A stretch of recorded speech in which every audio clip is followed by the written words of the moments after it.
बाबा ध्यान में अवस्थित भय और सब देख लिया। सती ने मेरी मां का रूप बनाया, इतना बड़ा अपराध। सती ने मेरी मां सीता का रूप बना लिया है, इसका अर्थ आज के बाद सती मेरे लिए मां जैसी हो गई। अब मैं इनके साथ गृहस्थ धर्म का निर्वाह कैसे करूंगा? त्याग भी नहीं सकता, प्रिया है, रह भी नहीं सकता। क्यों? अब मातृभाव में है अब मेरे लिए। क्या करे क्या करे, द्वंद आया।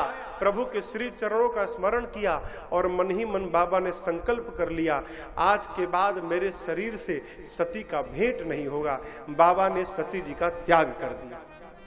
आकाशवाणी भई, आकाशवाणी ने इतनी प्रशंसा की, धन्य हो बाबा, आपके अलावा भक्ति को इतनी ऊंचाई तक कौन लेकर जा सकता है। जय जय हो, जय हो, जय हो। खूब जय जयकार भया। सती जी सुन ली, मन में सोचने लगी बाबा ने जरूर कोई प्रण किया। पूछती हैं बार बार, प्रभु आपने कौन सा प्रण किया? बाबा ने बताया नहीं।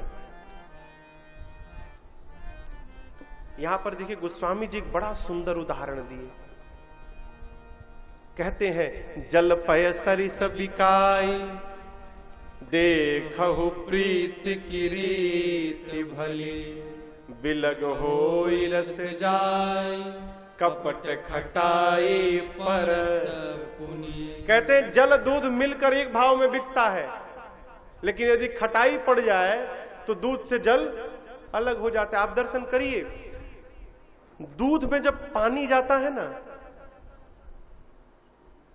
तो दूध में मिलने के बाद पानी पानी नहीं रहता। क्या बन जाता है वो? दूध। क्यों? पानी जब दूध में जाता है तो अपना नाम, अपना पहचान, अपना अस्तित्व सब समाप्त कर देता है। तब दूध में के पास जाता है।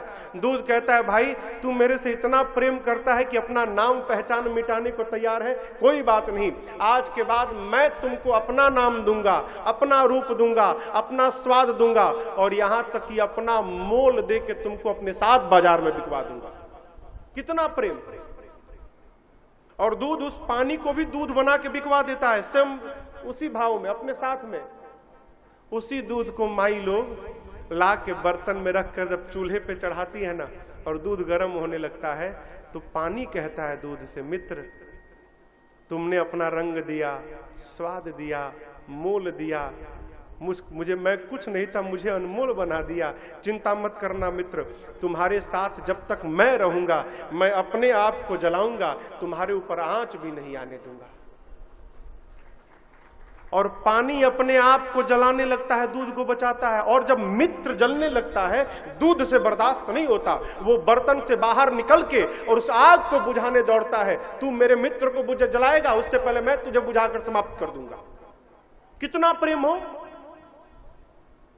इसी प्रकार जब हम लोग अपने को समाप्त करके भगवान के पास जाते हैं ना, तो भगवान भी हमको अपना रंग देते हैं, अपना रूप देते हैं, मोल देते हैं, और अपने साथ साथ हमारी भी पूजा करवाने लगते हैं। लेकिन सावधान, उस दूध में खटाई का 2 बूंद पड़ जाए हो, तब जब दूध से पानी अलग होगा ना, उसके बाद दुनिया की कोई ताकत दोनों को एक नहीं कर सकती। उसी प्रकार भगवान के पास तो हो, लेकिन यदि तुमने कपट रूपी खटाई का प्रयोग किया, अपने और भगवान के बीच में कपट को रखा, तो हम भी भगवान से वैसे दूर हो जाएंगे जैसे खटाई पड़ने के बाद दूध से पानी निकल के दूर चली जाए। कपट ना हो। कपट जानते हैं क्या है? हम जो हैं वो दिखाई नहीं पड़ते, और जो दिखाई दे रहे हैं उससे हमारा कोई संबंध नहीं है। यही सबसे बड़ा कपट है। जीवन में ऐसा कोई व्यवहार नहीं करना जिससे किसी का मन दुखित हो जाए। मां बारंबार पूछती है, यद्यपि सती पूछा बहुभांति, तदपि न कहेउ त्रिपुर आरती। भगवान ने उस समय के बाद भी नहीं कहा, क्यों? कहूंगा तो सती का मन खराब होगा। मैं कह के नहीं, व्यवहार से बताऊंगा, सती मैंने आपका त्याग कर दिया है। कभी देखिए, गोली का घाव भर जाता है, बोली का घाव नहीं भरता है। जब तक शरीर रहता है ना, बोली का घाव सुनाई पड़ता है। कभी किसी को ऐसा नहीं कहना चाहिए, जिससे उसका मन व्यथित हो। क्यों? अरे सदा ना रहा है, सदा ना रहेगा, ये जमाना किसे का नहीं चाहिए, दिल दुखाना किसे का नहीं चाहिए, दिल दुखाना किसे का। सदा ना रहा है, सदा ना रहेगा, जमाना किसे का नहीं चाहिए, दिल दुखाना किसे का नहीं चाहिए, दिल दुखाना किसे का।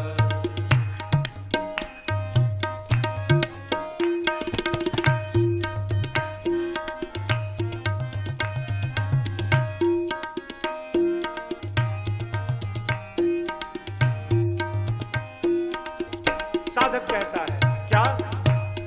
आएगा बुलावा तो जाना पड़ेगा, सर तुझको आखिर झुकाना पड़ेगा। आएगा बुलावा तो जाना पड़ेगा,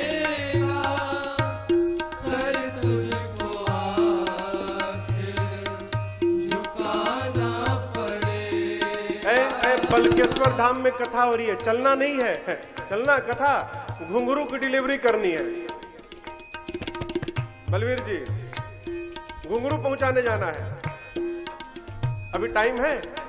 आप चलेंगे भाई साहब, मेरी गाड़ी आई है उसको अनलोड कराना है, अभी टाइम नहीं है मेरे पास। अरे यहाँ बहाना बना लो, लेकिन याद रहे वहां पर वहां ना चलेगा, वहां ना चलेगा, बहाना किसे का नहीं चाहिए, दिल दुखाना किसे का नहीं चाहिए, दिल दुखाना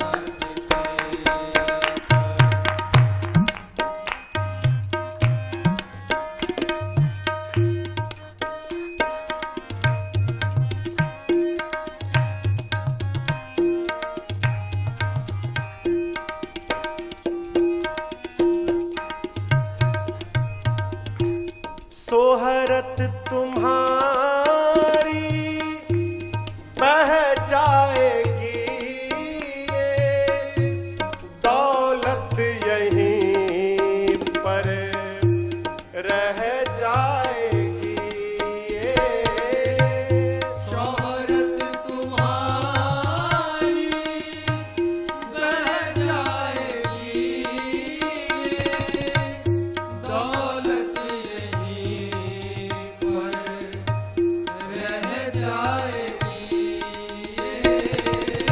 नहीं साथ जाता, नहीं साथ जाता, खजाना किसे का नहीं चाहिए,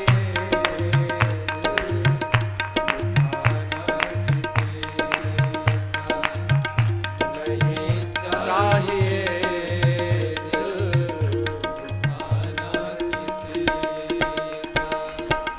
सदा ना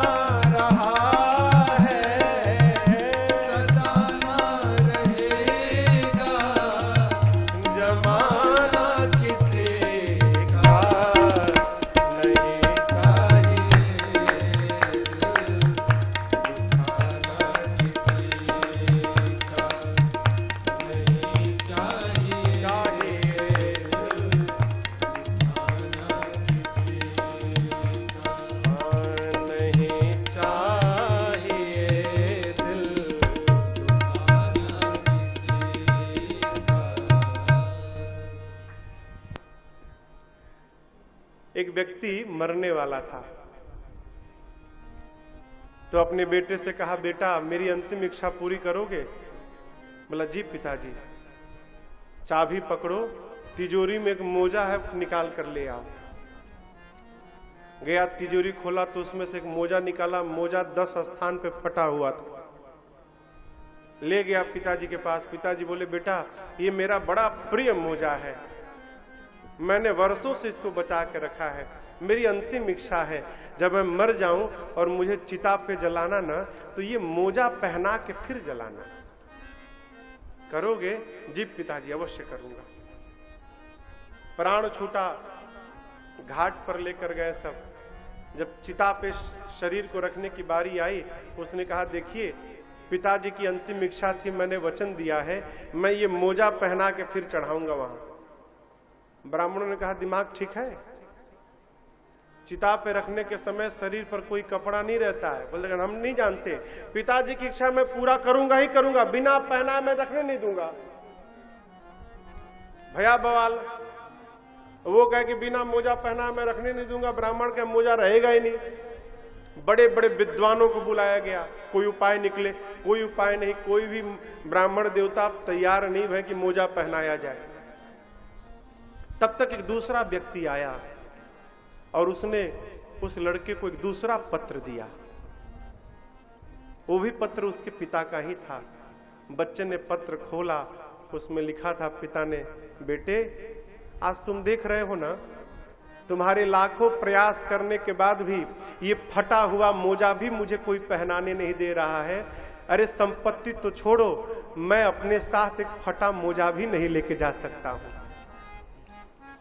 मैं तुमको समझाने के लिए कहा था, जीवन में खूब पैसा कमाना, धन कमाना, लेकिन साथ में थोड़ा वो भी कमाते जाना जिसको साथ में लेकर अगले जन्म तक यात्रा कर सको। क्यों? सब कमा लोगे, ये नहीं कमा पाओ ना, तो जाते समय कंगाल होके जाना पड़ेगा, साथ में कुछ जाए रहेगा नहीं। नहीं साथ जाता अरे खजाना किसी का, इसलिए नहीं चाहिए दिल दुखाना किसी। बाबा ने बताया नहीं, लेकर गए कैलाश और शंकर भगवान 87,000 वर्ष के लिए समाधि में चले गए। जानते हैं किसी को सजा देनी हो, सबसे बड़ी सजा है मौन धारण कर लीजिए। इससे बड़ी कोई सजा नहीं होती। सामने रहे बात मत करिए, मौन धारण करिए। मौन धारण करना तपस्या है, साधारण बात नहीं है। चुप हो जाना। लोग कोई नहीं मिलता तो शीशे से बात करते हैं। बाबा मौन हो गए। 87,000 वर्ष बाद समाधि से बाहर आए, राम राम स्मरण किए। सती जी दौड़ कर गई, प्रणाम की। बाबा ने सामने बिठाकर लगे बाबा कथा सुनाने, लगे कहन हरि कथा रसाला। ठीक इसी समय ब्रह्मा जी ने सती के पिता दक्ष को प्रजापतियों का नायक घोषित कर दिया। बड़ा अधिकार दक्ष को जैसे मिला। आपको बतावें, दक्ष इतने बड़े अभागे थे, अपने दामाद यानी शंकर भगवान को ही शत्रु मानते थे। क्यों? एक बार ब्रह्मा जी की सभा बैठी थी, सारे देवता बैठे थे। दक्ष आए तो जितने देवता दिग्पाल थे सब सम्मान में खड़े हो गए। ब्रह्मा विष्णु महेश क्यों खड़े भय हो भाई, सबके ऊपर है। दक्ष सोचने लगा कि ठीक है, विष्णु जी नहीं भय कोई बात नहीं, ब्रह्मा जी नहीं भय कोई बात नहीं, लेकिन ये शंकर तो मेरा दामाद है, इसको तो कम से कम खड़ा होना चाहिए।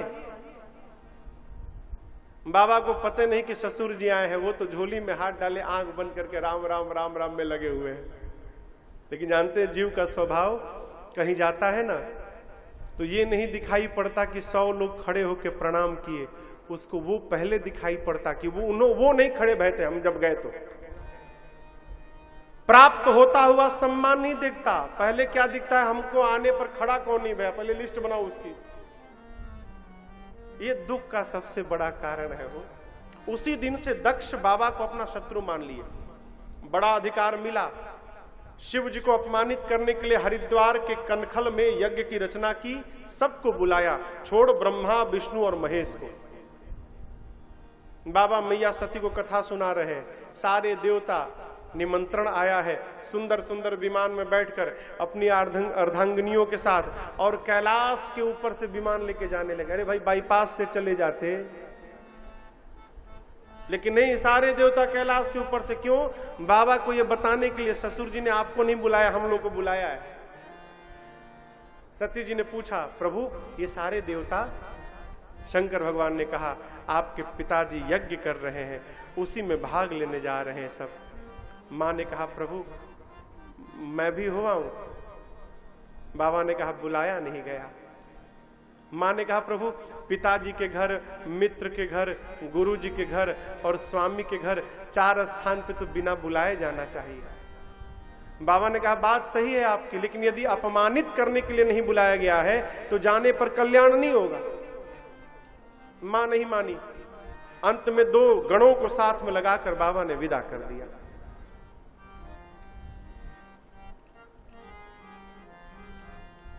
अस्सी साल की बूढ़ी माई भी जब अपने मैके जाती है ना हो, चेहरे की खुशी आप देखिएगा कभी। अरे है, क्या बात है, गलत तो नहीं कह रहे हैं ना? है? सती मैया जब चली मैके ना, ऐसा होगा वैसा होगा, ये मिलेंगे वो मिलेंगी, इनसे मिलूंगी उनसे मिलूंगी। लेकिन आपको बतावें, सती मैया जब गई ना हो, मेरी मां से कोई बात तक नहीं किया।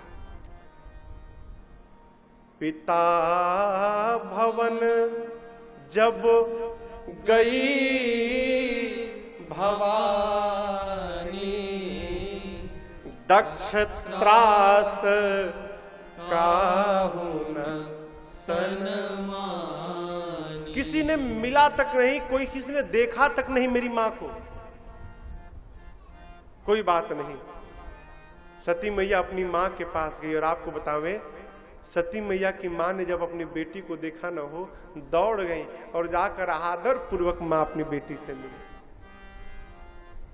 संसार आपका त्याग कर सकता है, लेकिन याद रखिएगा, मां अपने बच्चे की कभी त्याग नहीं कर सकती। कोई न मिले, मां अवश्य मिलती है। इसलिए सबके प्रति अपराध हो जाए, जीवन में कभी भूल कर मां के प्रति अपराध न बने। क्यों? भगवान के प्रति अपराध होगा, कोई बात नहीं, मां के प्रति अपराध हो गया ना हो, फिर कुछ बचता नहीं है जीवन में। और जिसके साथ मां का आशीर्वाद मिल गया, उसको कोई ऊंचाई से पहुंचने से रोक भी नहीं सकता। हमारे कलकत्ता के एक बहुत बड़े शायर हैं मुनव्वर राना, वो कहते हैं, मैंने बुलंदी के हर निशान को छुआ, मैंने बुलंदी के हर निशान को छुआ, लेकिन सच कहता हूं, जब मेरी मां ने मुझे गोद में उठाया, तब जाकर आसमान को छुआ। बिना मां के आशीर्वाद के कुछ होने वाला नहीं है। सादर भले ही मिली एक माता, कोई न मिला, मां मिल गई, सारा कष्ट समाप्त। मां ने कहा अपनी मां से, मां मैं यज्ञ मंडप की परिक्रमा लगाना चाहती हूं। गई, जाकर सती जी ने परिक्रमा लगाया, देखा सभी देवताओं का स्थान, मेरे पति के लिए कोई स्थान नहीं। इतना अपमान। अब तो जो जो बातें बाबा ने कही थी, सारी बातें कानों में गूंजने लगी। मां का क्रोध बढ़ गया, इतना क्रोध बढ़ा, मेरी मां सती का दपट पड़ी मुनियों के ऊपर। बोले, मुनि ऋषिगण कान खोलकर सुनिए, सुनो सभासद सकल मुनिंदा, सुनो सभासद सकल आपसे कही सुनी जिन शंकर निंदा, कही सुनी जिन शंकर निंदा। हो फल तुरत लहब सबका हो, फल तुरत लहब सबका हो। भली बात पछताव पिता हो, भली बात पछताव पिता हो। संत शंभु श्रीपति अपवादा, संत शंभु श्रीपति अपवादा। सुनिए जहां तहां असी मर्यादा, सुनिए जहां तहां असी मर्यादा। काटिए तासु जीव जो बसाई, काटिए तासु जीव जो बसाई। श्रवण मोदिनत चलिए पराई, श्रवण मोदिनत चलिए पराई। जगदात्मा महेश पुरारी, जगदात्मा महेश पुरारी। जगत जनक सबके हितकारी, जगत जनक सबके हितकारी। पिता मंदमति निंदत देहि, पिता मंदमति निंदत। मैं दक्ष शुक्र संभव यह देहि, दक्ष शुक्र संभव यह देहि। तजि हूँ तुरत देहते ही हेतु, तजि हूँ तुरत देहते ही हेतु। हो चंद्रमौलि वृषकेतु, उर्धर चंद्रमौलि वृषकेतु, अस कही जो गय अग्नि तनु जारा, अस कहि जो गय अग्नि तनु जारा, भयउ सकल मख हाहाकारा, भयउ सकल मख हाहाकारा, भयउ सकल मख हाहाकारा। है मां दपट पड़ी। हे देवगण ऋषि मुनि ध्यान से सुनिए, आप में से बैठकर जिसने मेरी पति की निंदा की है अथवा जिसने बैठकर कानों से सुना है, सबको दंड मिलेगा। नियम है, मर्यादा है, जिस सभा में संत की, शंभु की और नारायण की निंदा हो, यदि शक्ति है तो निंदा करने वाले की जिह्वा काट दो, शक्ति नहीं है तो कान बंद करके चले जाओ। मेरे पति केवल पति नहीं, जगत के पिता हैं और आज इस मेरे नीच पिता ने मेरे पति की निंदा की। आज के बाद मैं इसकी बेटी नहीं कहलाऊंगी, दक्ष की बेटी के रूप में जीवित नहीं रहना। मां ने दाहिने पांव के अंगूठे से योग अग्नि को प्रज्वलित कराकर और अपने आप को जलाकर भस्म कर दिया। मां जलकर भस्म हो गई हो। बाबा के 2 रुद्रगण साथ में थे, लगे विध्वंस करने। नारद जी जाकर शंकर भगवान को बताएं। बाबा ने जटा निकालकर पटका वहां पर, वीरभद्र प्रकट हो गए, कुपित करके भेजा उनको। वीरभद्र आए, गणों ने वीरभद्र से कहा, एक पूषा नाम के देवता थे, पूषा। शिव जी की निंदा हो रही थी तो बहुत जोर जोर से हंस रहे थे। गणों ने कहा ये बहुत हंस रहे थे। वीरभद्र ने ऐसा मुक्का मारा, 32 दांत गिर गए। यज्ञाचार्य थे भृगु जी महाराज, उनकी दाढ़ी नोच ली जाकर। दक्ष के सर को पकड़ा वीरभद्र ने और घुमाकर धड़ से सिर को उखाड़कर और अग्निकुंड में जलाकर भस्म कर दिया। बाद में भगवान शंकर को बुलाया गया यज्ञ की रक्षा भई। सावधान, किसी को नीचा दिखाने के लिए आप सत्कर्म करने जाएंगे, गांठ बांध के रखिए, आपका सत्कर्म पूरा होने वाला नहीं है। वैर भाव से यदि परमार्थ करेंगे आप तो पूरा होने वाला। मुझे याद है महाराज जी के साथ बैठा था एक कथा में, आगे कहीं कथा थी तो वहां के आयोजक आए थे, बोले महाराज जी से कि ये क्या व्यवस्था महाराज, व्यवस्था हम करेंगे। तो महाराज जी ने कहा भगवान आपकी रक्षा करें। तो समझ में उनके बात नहीं आई, वो चले गए। हमने कहा सरकार आपने ये क्यों कहा कि भगवान आपकी रक्षा करें? बोले बेटा अभिमान करके गए हैं, इनकी कथा बिगड़ेगी, तुम देखना। और बतावे 9 दिन कथा भई, 9 दिन दिन भर जितने कार्य करता रहते थे, बाल्टी ले लेकर पंडाल से पानी बाहर निकालते थे। तो शाम को कथा होती थी, फिर रात भर में इतने इंद्र नारायण प्रसन्न हो जाते थे, फिर सुबह लबालब पानी, फिर दिन भर बाल्टी लेके पानी निकालो। 9 दिन यही चला।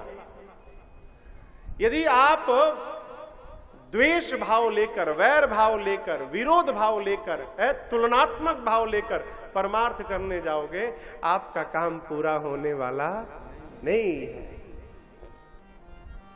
इधर देखिए, सती मैया मरते समय, अरे सती मरत हरि सन बर मांगा।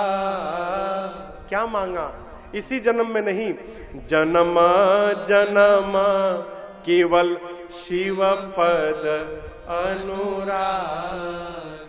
हे राम जी, आप एक आशीर्वाद दीजिए, अगले जन्म में भी ना मैं बाबा के ही चरणों की दासी बनूं, इसके अलावा मुझे कुछ नहीं चाहिए। राम जी से क्यों मांगी जानती हैं? मैंने परीक्षा राम जी की ली थी, अपराध राम जी के प्रति किया था। जब तक राम जी क्षमा नहीं करेंगे तब तक बाबा मुझे स्वीकार नहीं करेंगे।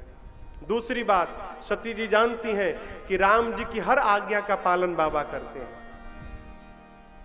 एक बात कहें, हमारे जीवन में भी कोई ऐसा होना चाहिए ना जिसकी हम हर आज्ञा का पालन करें।